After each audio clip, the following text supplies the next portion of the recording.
Have you ever wanted to float through space, attracted by Earth's gravitational field, be greeted by the atmosphere and turned into a block of charcoal? I know I have, and now you can too through the wonders of modern technology with the Oculus Rift DK2, virtual reality and chilling space by riftaway.com.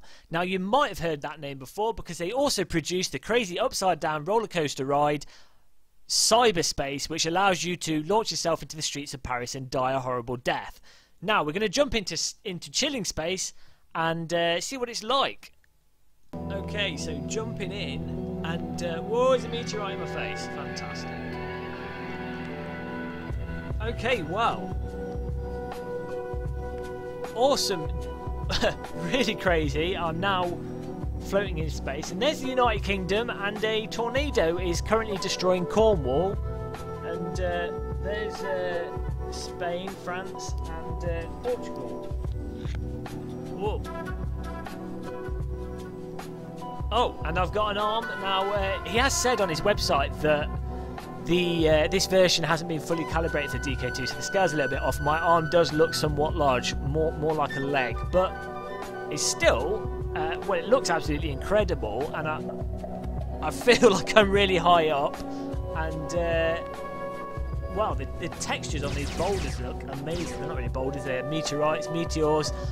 I'm going to be in trouble for not knowing the difference there.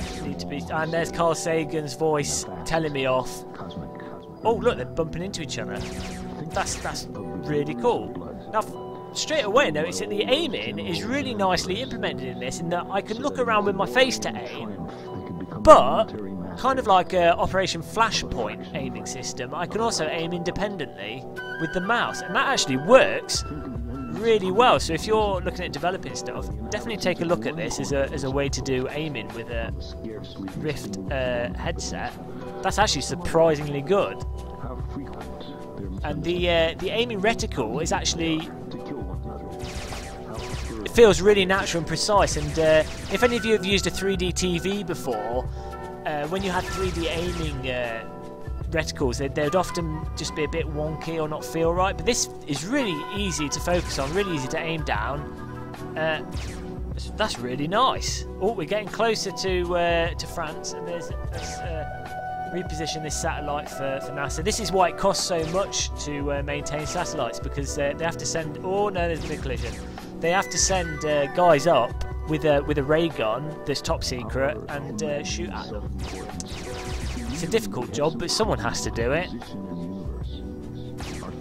Just save that meteorite there. Well, this is absolutely incredible. I really feel like I'm high up, floating in space, and I don't appear to be. I don't think I'm getting closer to the ground or to Earth, so it looks like I'm going to be spared from a fiery death, and instead probably die of starvation and be irradiated by the sun. So.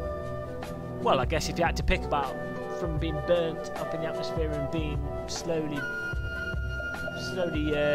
cleaned by solar rays, then I think I'll pick the solar rays actually. But, oh God, there's a giant tornado over. Where is it? I guess that's Russia, possibly China or India.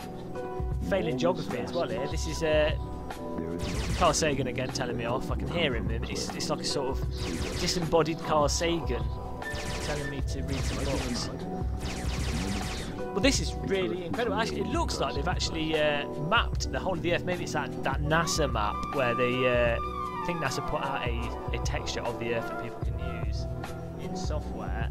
And I guess if you wait long enough, you'll probably rotate around the whole planet, or orbit the whole planet. That's fantastic. It's just it's that way. But the interesting thing is with this is there's no gameplay, it's just a bit of chilled out music and floating around in space.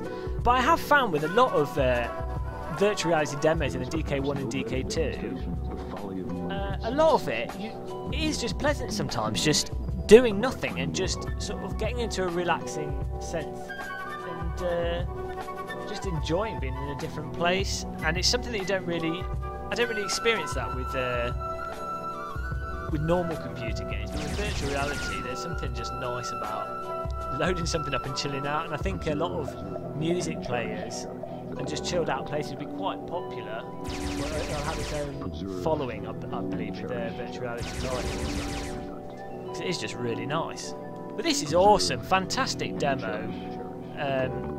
Definitely check it out for the aiming, because that is really interesting actually. I have to look into that some more. I headbutt my microphone, and oh, we're just about to fly over Italy. Not flying, orbit over Italy.